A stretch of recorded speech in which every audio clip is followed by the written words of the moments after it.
दोस्तों नमस्ते, मैं सुशील कुलकर्णी, आप देख रहे हैं एनालाइजर न्यूज हिंदी। दोस्तों, महाराष्ट्र के बहुत सारे प्रोजेक्ट महाराष्ट्र से बाहर यानी गुजरात में जा रहे हैं, ऐसा दावा किया जा रहा है। अब जा रहे हैं कि नहीं जा रहे हैं, ये हमें देखना पड़ेगा। मतलब महाराष्ट्र से इंडस्ट्री को ही हद पार किया जा रहा है, ऐसा दावा विपक्ष की ओर से किया जाता है। खास करके शिवसेना, एनसीपी और कांग्रेस की तरफ से यह दावा किया जाता है। लेकिन जिस महाराष्ट्र की भलाई की बात की जा रही है, उसी महाराष्ट्र को कांग्रेस की वर्किंग कमेटी में, कांग्रेस की स्टीयरिंग कमेटी में, वर्किंग कमेटी नहीं, स्टीयरिंग कमेटी में क्या स्थान मिला है, यह भी देख लेना जरूरी है। एक लंबी चौड़ी लिस्ट स्टीयरिंग कमेटी की, जिसे सुकाणु समिति कहा जाता है, बनाई गई है। लेकिन इस कमेटी में महाराष्ट्र के किसी भी बड़े नेता को समाविष्ट नहीं किया गया है। कहने के लिए दो नाम इसमें हैं। एक है विदर्भ से मुकुल वासनिक, जो फिलहाल राजस्थान से राज्यसभा के लिए चुने गए हैं। मतलब टेक्निकली मुकुल वासनिक राजस्थान के हैं, भले ही उनका मूल निवास महाराष्ट्र का हो, नागपुर का हो, लेकिन टेक्निकली वो आजकल राजस्थान से है, क्योंकि राज्यसभा पर सांसद के रूप में उन्हें राजस्थान के स्टेट द्वारा भेजा गया है। और एक व्यक्ति है जिनका नाम है रजनी पाटिल, जो बीड़ जिले के केज गांव से आती है, जो भारतीय जनता पार्टी से लोकसभा के लिए एक बार सांसद के रूप में चुनी गई थी।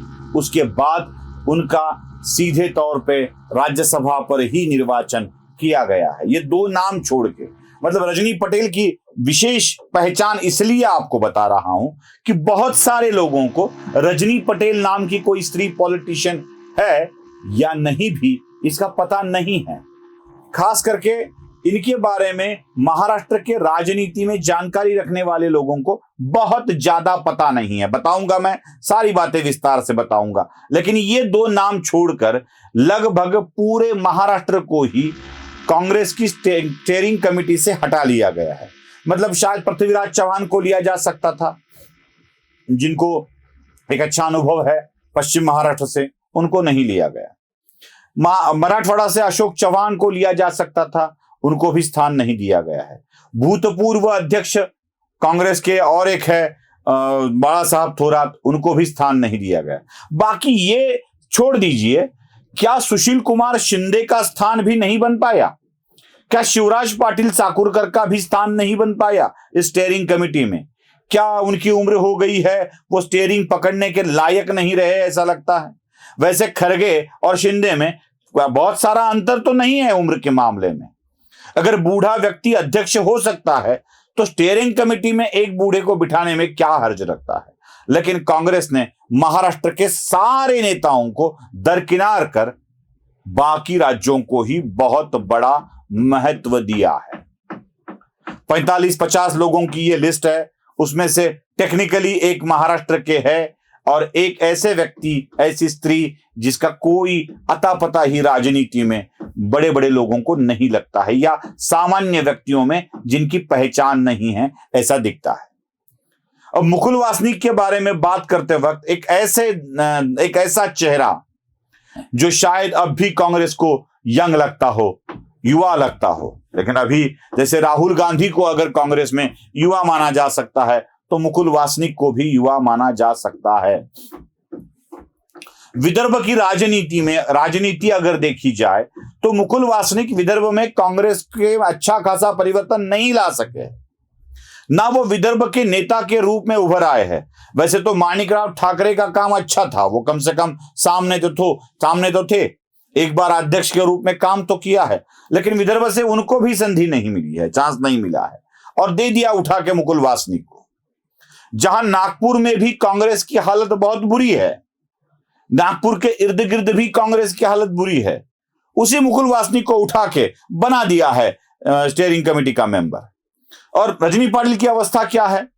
रजनी पाटिल जिस बीड़ जिले से आती है, मराठवाड़ा की बात छोड़ दीजिए, मराठवाड़ा के स्तर पर तो रजनी पाटिल का कोई कद ही नहीं है।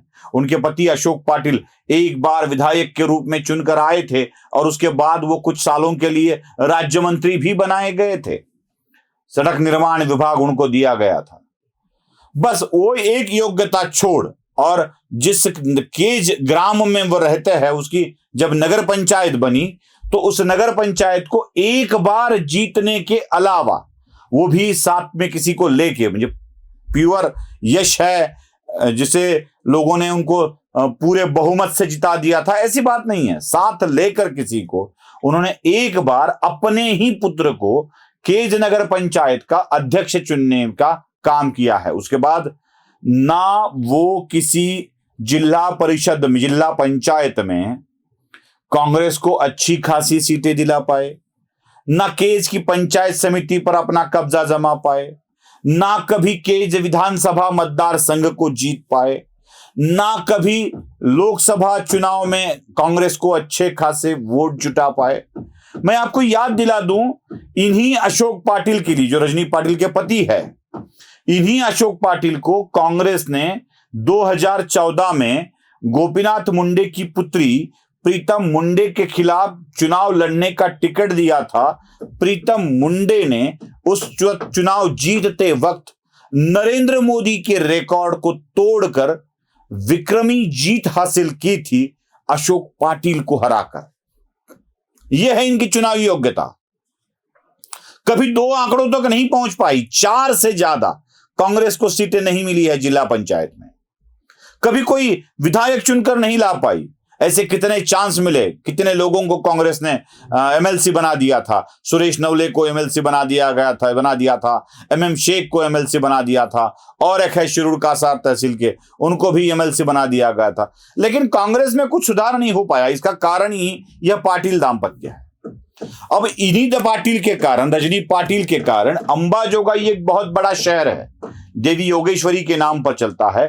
वहां की नगर पालिका भी जो कांग्रेस के हाथ में थी वो चली गए। राजकिशोर मोदी अपने सब समर्थकों के साथ चले गए एनसीपी में। अगर ये इनकी योग्यता है, जो अपने गांव में ग्राम पंचायत तक नहीं ला सकते हैं, इनको कांग्रेस के देश स्तर पर स्टीयरिंग कमेटी का मेंबर बनाया जाता है, इनके हाथ में कमान सौंपी जाती है। अब इस तरह के लोगों के हाथों, इस तरह के आधे अधूरे ड्राइवर के हाथों अगर स्टीयरिंग दी जाती है तो कांग्रेस की हालत क्या होने वाले है ये हम सब जानते हैं। बाकी छोड़ दीजिए, किसको चुनना है, किसको देना है, किसके हाथ में पार्टी देनी है, ये सब कांग्रेस का अपना अंदरूनी मामला है। उनका खेल है, वो खेले, शौक से खेले। लेकिन महाराष्ट्र में कोई इंडस्ट्री नहीं आती है तो उसके खिलाफ बात करने वाले महाराष्ट्र को ही क्यों निकाल देते हैं बाहर, यही एक सवाल मन में उत्पन्न होता है। अभी महाराष्ट्र को ही अपनी पार्टी से निष्कासित करने वाले कांग्रेस को महाराष्ट्र की तरफ ध्यान देना आवश्यक है। वीडियो पसंद आए तो लाइक, शेयर और सब्सक्राइब जरूर कीजिएगा। धन्यवाद।